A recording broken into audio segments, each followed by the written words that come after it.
Hello, friends. Host Eric here, host Talking with Famous People. And today I'd like to talk about cognitive functions and duality. But really what I want to talk about is the way that duality sort of is coalesced into conceptually something that helps me to better explain cognitive function, each function itself. So without trying to roadmap too much, because it's going to just get pointlessly confusing. Let me just start by just saying that Kim and I interact with each other very clearly through a given cognitive function or another, or two, in almost every situation.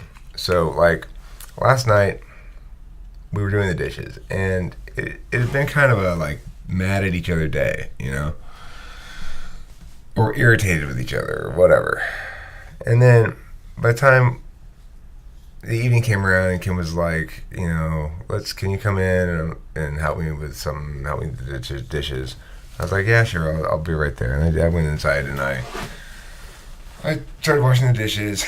And then, when I was about halfway through the dishes, Kim came to help me with the dishes, but she was mad at me. At that point, she felt like I had treated her unfairly throughout the day or something, that I was condescending to her, stuff like that. And so she sort of went and attacked me, basically, verbally, just telling me how awful I was and stuff like that. So, atypically last night, I went TE. Almost always, that's an FITI conflict. That turns into an FITI conflict. She starts attacking me, saying unfair, ridiculous things, which is really, she's being FI at that point. She's certainly not using FE she's using it, but in a negative way. She wants me to be bothered by what she says. But really, the reason she's using it in a negative way is because she's locked into FI at that moment. And I usually respond by objecting to the TI wrongness of her FE negative statements. And then we get into a big fight because I'm going TI, she's going FI, basically. So what happened differently last night was I went TE. I just didn't take any bait. I wasn't emotionally involved. See, that's the other thing is, when my TI gets involved and I go TI to solve something and somebody undermines the effectiveness of that modality, as she does when she's being FE negative, then I get FI, because it's like I become genuinely angry at the active ill will implicit in refusing to work with me towards a conclusion, right? Except, of course, I'm not working towards a conclusion either. I'm working towards, if you just see it my way, we wouldn't have this problem. So last night, I went TE instead, and I just didn't take any bait. I just was quiet, and my FI didn't really get involved. I was just actually thinking logically, okay, remember, Eric, you know what she's doing. Don't pretend like this is working on you. It's a weird phenomenon. It's almost as though I have to pretend as though I'm unaware of the fact that I understand what she's doing and why she's doing it. It's a strange phenomenon. Anyway, so that's one modality in which we interact. TI versus FI. And it mixes in, of course, FE as well. But so in the other direction, if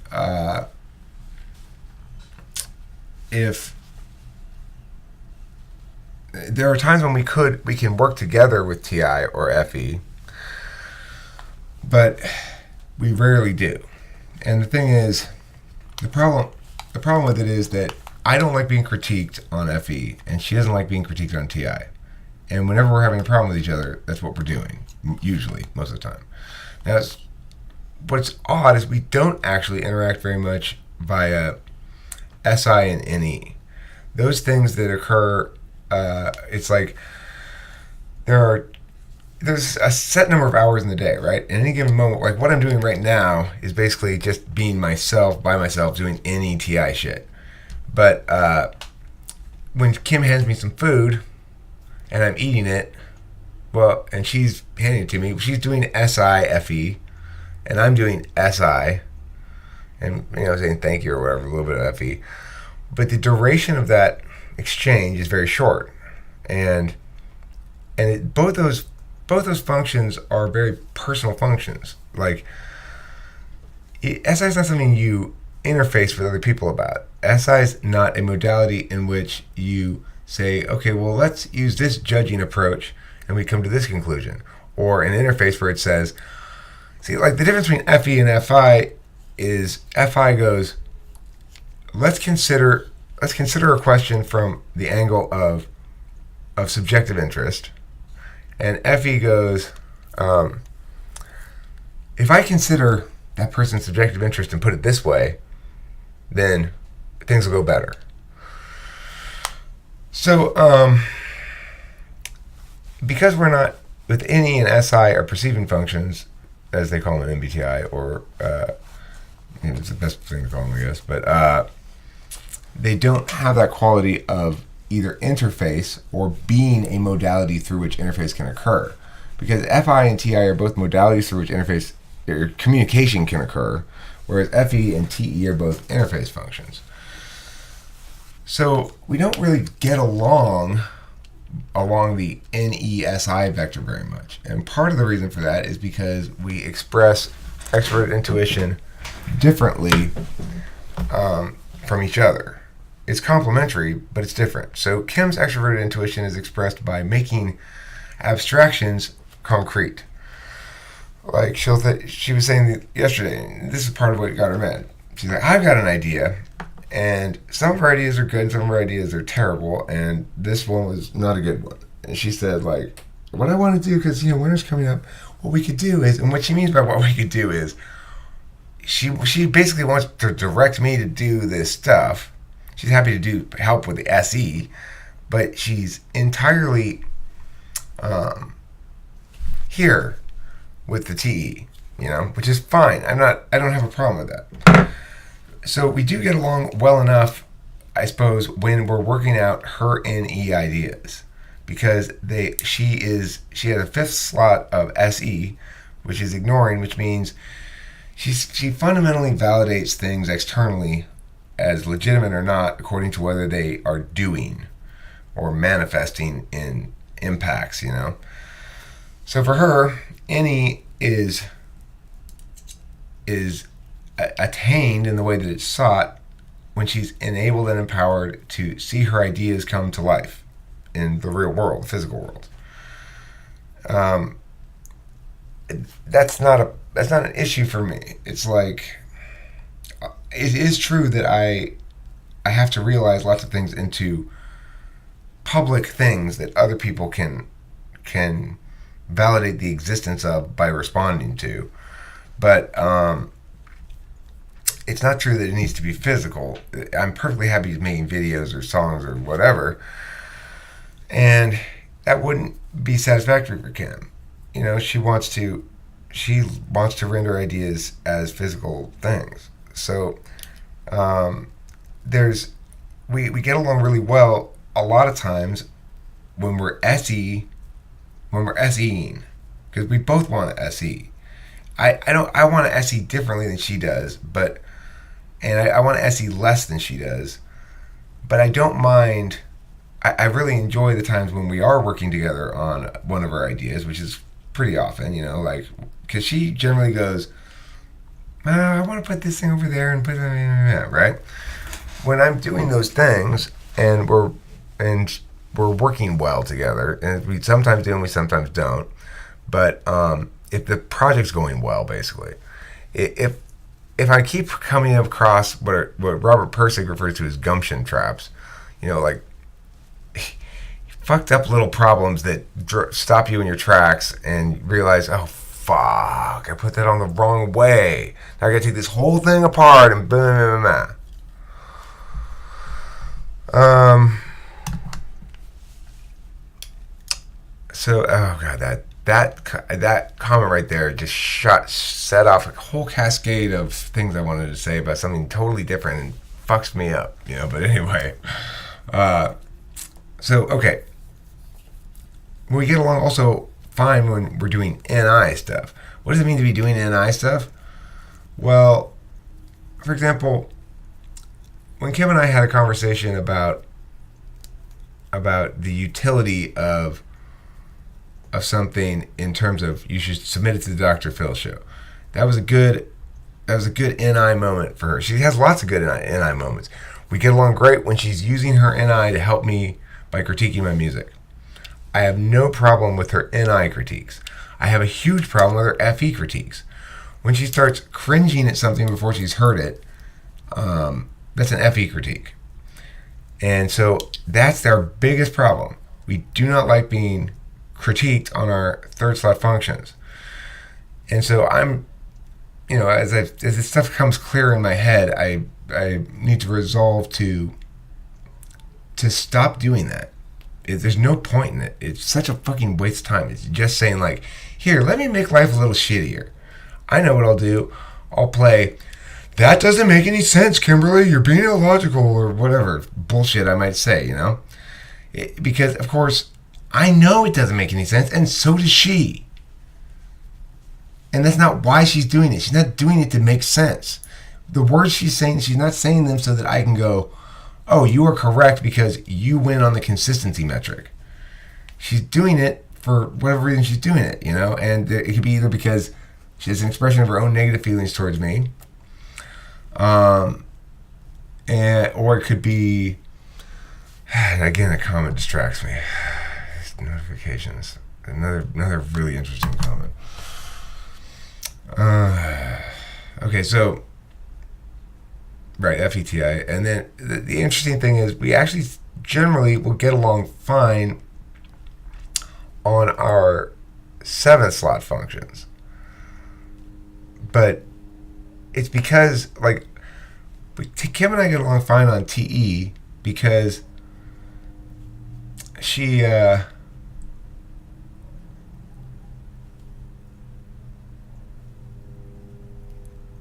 I'm pretty good at taking TE critique if it's right. I get a little frustrated by the actual TE problems. Like, Kim's decided to leave this pointy object in this hidden but in the way location where I'm sure to bang my knee into it, right? That kind of TE stuff is annoying. But it doesn't make me furious or anything. It's just like, oh, why? Why can't you? Oh, that's right, she's got polar TE. The same thing I'm sure is true for her with my FI. But it's not, I find her polar TE cute. I'm sure she doesn't despise my polar FI. Part of the reason why having polar FI, I understand, is very important is she's bad with her FI as I'm bad with TE.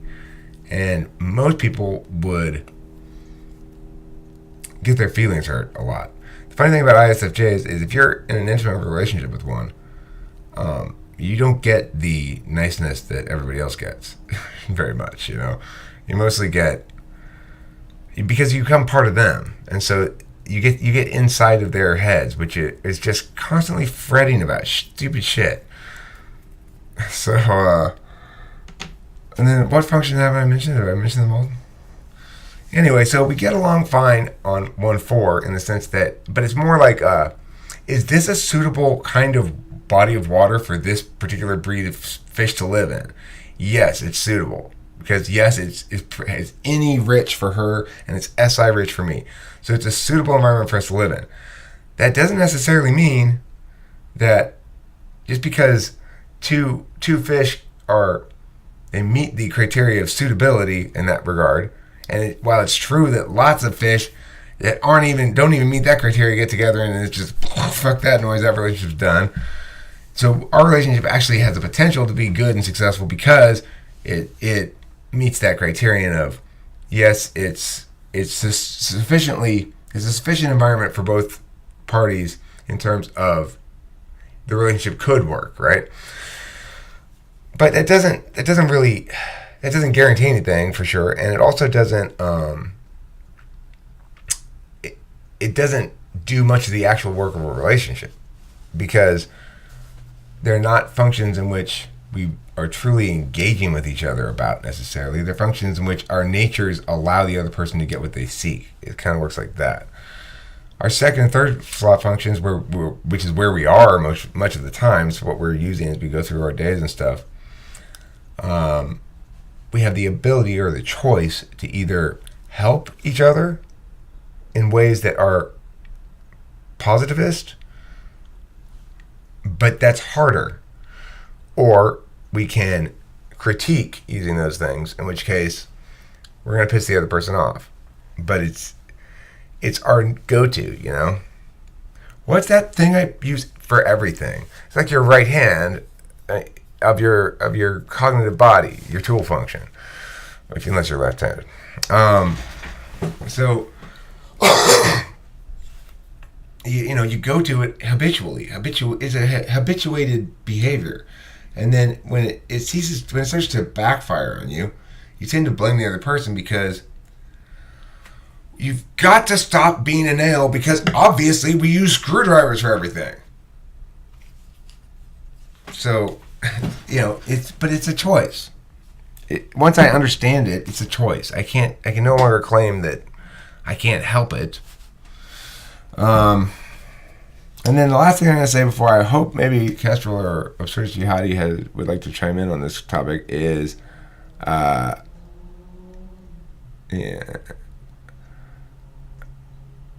guess I covered it all, I think. I guess that's it. Thoughts?